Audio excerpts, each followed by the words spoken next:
সাকরাতুল মাউতের সময় রাত শুরুতে ঘরের দরজায় এসে আজরাইলে দাঁড়াইব। যেই জায়গার মধ্যে মরণ সেই জায়গায় দূরাইয়া নিব।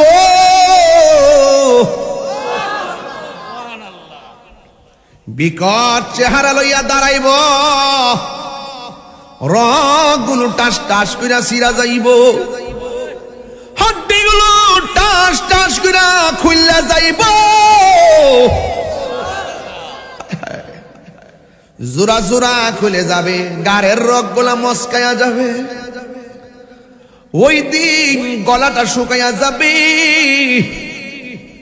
তোমার মুখের মধ্যে যদি 7 সমুদ্র 13 নদীর পানি ডাইলা দাও, এরপরেও পানি তৃষ্ণা মিটবে না রে। এটার নামই কোনো সাকরাতুল মউত, কোনো মেডিসিন কাজে আসে না। ফেরাউন শেষ তক ছিল না, মৃত্যু তাকেও ছেড়ে দিল না। থেকে গেছে তার সব স্মৃতি চিহ্ন, থেমে গেছে তার সব স্মৃতি চিহ্ন। কেউ আজ তার কথা কই না, কেউ আজ তার কথা কই না। নীল নদ আজও আছে থাকবে, চিরদিন সত্যকে ডাকবে, ঠিক কিনা? নীল নদ আজও আছে থাকিবে, চিরদিন সত্যকে ডাকবে। ডেকে ডেকে বলে যাবে দিন রাত, ডেকে ডেকে বলে যাবে দিন রাত। কেউ যেন ফেরাউন হয় না। কুল্লু নাফসিন যায়িকাতুল মাউত।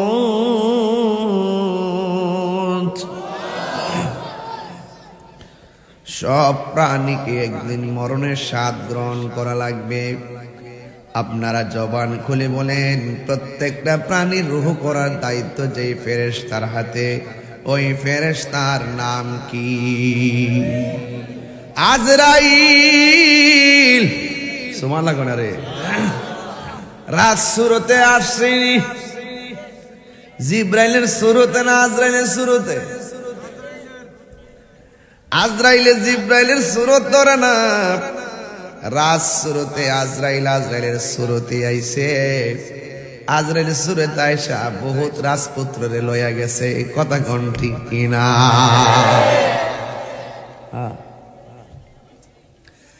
এই জন্য আমার যুবক, আল্লাহ রাব্বুল আলামিন বলেন সব প্রাণীকে মৃত্যুর স্বাদ গ্রহণ করা লাগবে। মিনহা খালাকনাকুম ওয়া ফিহা নুঈদুকুম ওয়া মিনহা নুখরিজুকুম তারাতান উখরা। আল্লাহ রাব্বুল আলামিন বলেন, এই মাটি থেকেই তোমাকে সৃজন করা হয়েছে, এই মাটিতেই তোমাকে দাফন করা হবে। এই মাটি থেকে আবার তোমাকে উলঙ্গ বানায়া যেই ময়দানে তোলা হবে, ওই ময়দানের নাম হলো হাসরের ময়দান।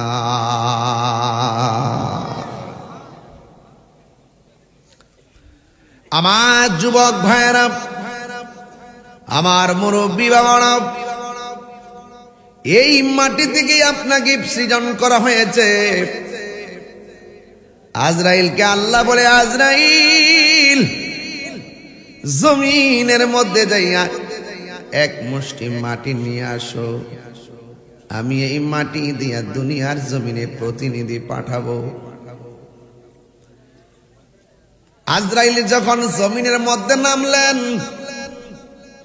জমিন আজরাইলকে ডাক দিয়া বলে, হে আজরাইল, এই মাটি নিয়ে প্রতিনিধি বানাবে, আবার এই প্রতিনিধি আমি জমিনের মধ্যে বিচরণ করবে। বিচরণ কইরা যদি ওই মালিকের সঙ্গে নাফরমানি করবে, আমি মাটি এটা সহ্য করতে পারবো না। এর আগেও আমার আল্লাহ জমিনে জিন জাতি পাঠাইছে, জিন জাতিরা দুনিয়ার মধ্যে আইসা নাফরমানি করছে, আমি বরদাস্ত করতে পারি নাই। এরপর মাটির কান্না আজরাইলের মনকে ঘলাইতে পারে নাই, জমিনের মধ্যে একটা খামসি মারছে, খামসি এক মুষ্টি মাটি সমান সমান 40 মণ। আরেক রিওয়ায়াতে লেখেন এক মুষ্টি মাটি সমান সমান 70 মণ। আজরাইলের এক মুষ্টি মাটি যদি 70 মণ হয়, হিসাবটা মিলে দেখেন না আজরাইলটা কত বড়। 7 সমুদ্র 13 নদীর পানি আজরাইলের মাথায় ডাইলা দিলেও এক ফোঁটা পানি পায়ের তলায় পড়বে না। জিব্রাইল সাল্লাম কত বড়, জিব্রাইলের গায়ের মধ্যে 600 ডানা আছে, একটা ডানা বিছাইয়া দিলে সারাটা পৃথিবী বিছানা হয়ে যাবে। এমন কুদরতুল্লাহ, এমন কুদরত বানায়া বানায়া রাখছে, এরপরও আমরা বুঝতে পারি না, এরপরও আমরা অনুভব করি না রে বাবা।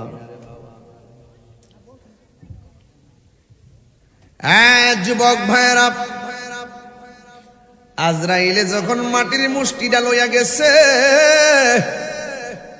আল্লাহ বলে হে আজরাইল, মাটি এত কান্না করলো তোমার এদিক গলাইতে পারে নাই। সুবহানাল্লাহ না? আজরাইল আলাইহিস সালাম ডাক দিয়ে কই আল্লাহ গো,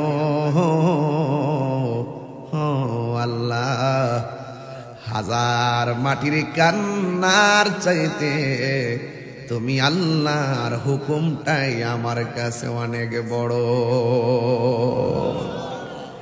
আল্লাহ বলে আজরাইল,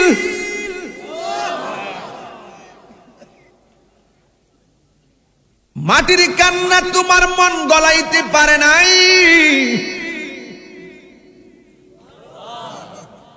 এই মাটি দিয়ে আমি প্রতিনিধি বানাবো, কিয়ামত পর্যন্ত যত প্রাণী হবে, ওই প্রাণীর রূহ কবজ করার সময় পাশে বসে তাদের মা কানবে, বাবা কানবে, ভাই কানবে। তুমি আজরাইলের মন গলাইতে পারবে না, তুমি সব প্রাণীর রূহ কবজ করার দায়িত্ব আমি আল্লাহ, তুমি আজরাইলের হাতে দিয়ে দিলাম। হারিয়ে যাব একদিন আমি, রব নাই ভুবন চিরদিন। বলুন হারিয়ে যাব একদিন, রব নাই ভুবন চিরদিন। ক্ষমা করে দিও তোমরা আমায়, বলো তোমরা আমার ভুল করে থাকি যদি কোনো দিন, হারিয়ে যাব এই মোর নাই ভুবন চিরদিন। বলো হারিয়ে যাব আর নাই ভুবন চিরদিন। বাঁশি বাগানে বা গরুস্থানে হয়তো দিবে মোরে কবর, তোমরা আমায় যাবে ভুলে, রাখিবে না জানি কোনো খবর। পড়বে কি মনে আমার কথা, ফেলবে কি অস্ত্র কোনো দিন, হারিয়ে যাব এ রব নাই ভুবন চিরদিন। বল হারিয়ে যাব রবনায় ভুবন চিরদিন। ক্ষমা করে দিও তোমরা আমায়, বলো মায় ভুল করে তাকে যদি কোনো দিন হারিয়ে যাব একদিন আমি রবনায় ভুবন চিরদিন। হারিয়ে যাব একদিন আমি রবনায় ভুবন চিরদিন। জোরে জোরে কি আল্লাহু আকবার বলা যাবে না? আল্লাহ বলে আজরাইল, ও আজরাইল, এই আজরাইলের রাত সুরতে, আজরাইলের সুরতে আসছে কি আসে নাই? দেখছেন নি? অত বড় আজরাইল দেখছেন না? এক মুষ্টি মাটি সমান সমান 70 মণ। এত বড় চেহারাটা জীবনে দেখছেন না? যে লোকটারে হঠাৎ করে দেখলে কেমন লাগবো? উপায় থাকবো? কথা কোনো উপায় থাকবো? এত বড় আজরাইল ঘরের দরজা এসে দাউড়া মারবো, পাশে দিয়ে মা বইয়ে রয়েছে টের পাইতো না, বাপে যে বইয়ে রয়েছে টের পাইতো না, কেউ টের পাবে না, কেউ পাবে না। দুনিয়াতে জিম করো, জিম, কবরে যাইয়া দেখেন ডিম বানাই লইব। জিম করে জিম।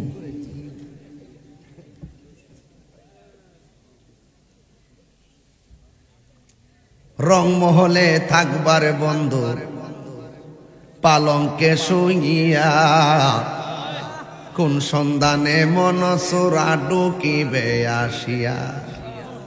দুয়ারে প্রহরী থইয়া প্রবেশ করব কেমনে।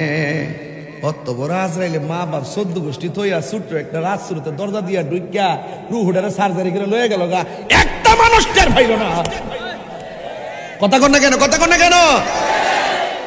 শুধু কি আপনার বাপেরটাই করছে, আপনারটা করতো না? কথা কনে কি লেগা? আরে যুবক ফুলাফান, বহুত ফুলাফান দেখছে কিন্তু কাঁপতে কাঁপতে রোডের মধ্যে অ্যাক্সিডেন্ট করে পইরা মরে দিছে। নিঃশ্বাসের কোনো বিশ্বাস, নিঃশ্বাসের কোনো বিশ্বাস। হায়াতের মালিককে আরো জোরে। আপনারা কি আমার কথা কষ্ট পাইতেছেন?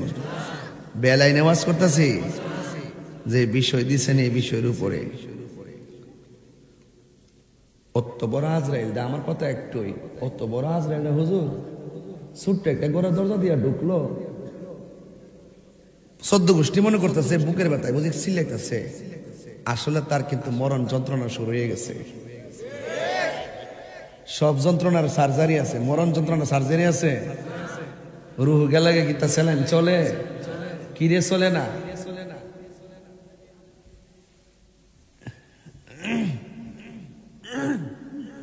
লাড়ি দিলেন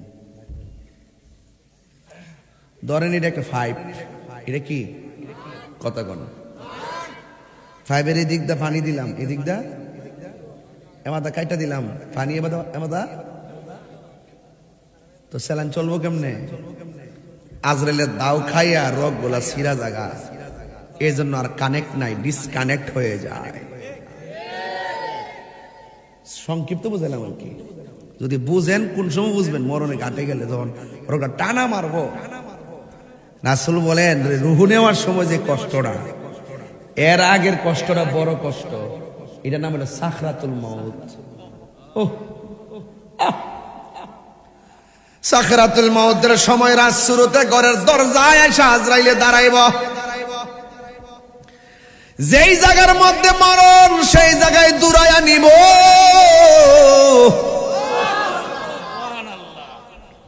বিকট চেহারা লইয়া দাঁড়াইব, রগগুলো টাস টাস কইরা সিরা যাইব, হাড্ডিগুলো টাস টাস কইরা খুইলা যাইব।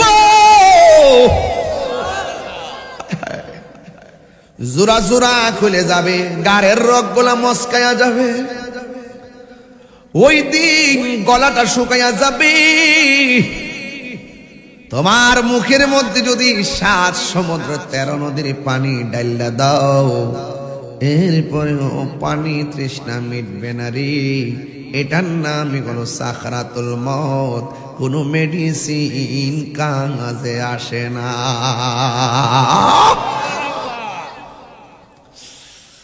এই জন্য আমার যুবক ভাইরা, ও রাজশ্রুতির সুন্দর মানুষগুলো, শুই না যারা আমার কথা, আমার আল্লাহ রাব্বুল আলামিনের ধরা কি নরম না শক্ত? আরো জোরে কোন নরম না শক্ত? আরো জোরে কোন না নরম না শক্ত? ইন্না বাকুশা রাব্বিকা লাশাদীদ।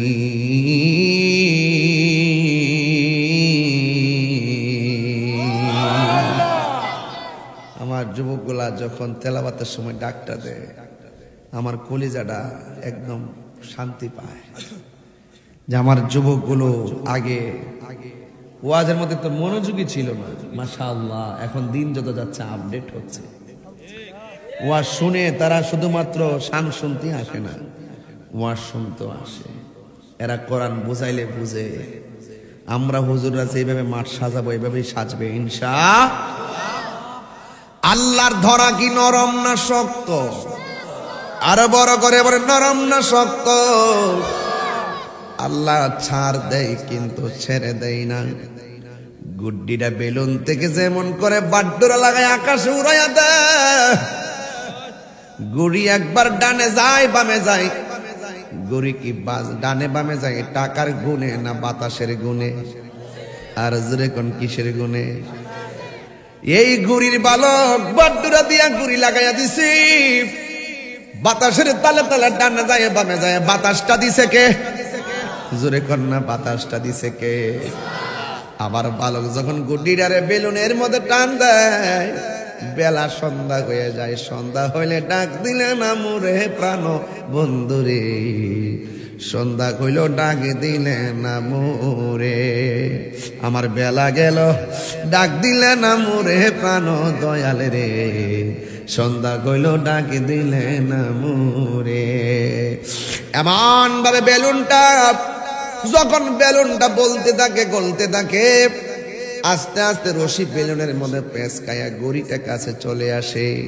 আল্লাহ বলে বান্দারে, আমিও তোরে বাতাস দিয়া দুনিয়ার মধ্যে ছাইরা দিছি, তুই তোর ডানে যাস বামে যা, যাইতে থাক যাইতে থাক ঘুরতে থাক। তোর যখন বেলা শেষ হইয়া যাব, আমি আল্লাহ যখন তোরে টান মারবো, পৃথিবীর কোন শক্তি তোর একটা পশম ধরে রাখতে পারবে না। কথা বলেন ঠিক কিনা? হায়াতের মালিক কে? 3 বার বলেন কে? আরো বড় করে বলেন কে? চিৎকার মেরে বলো কে? আমার যুবক ভাইরা পায়ের মধ্যে হাত দিয়ে বলে দিয়ে যায়, আমার আল্লাহর দরা কিন্তু নরম না, আমার আল্লাহর দরা অনেক শক্ত। এই জন্য মরণ থেকে কেউ পালাইতে পারবেনি। বলেন পারবে? আরো জোরে পারবে? মরণ থেকে কেউ পালাইতে পারবে না। পৃথিবীর মধ্যে ফেরাউন বড় ক্ষমতাধর ছিল, পালাইতে পারছে। নমরুদ্দা বড় ক্ষমতাধর ছিল, পালাইতে পারছে। কেউ পালাইতে পারবে না রে। সবার কাছে ওই আজরাইল আসবে, যে আজরাইলের পা থাকবে জমিনে, মাথা থাকবে আসমানে। আল্লাহু আকবার।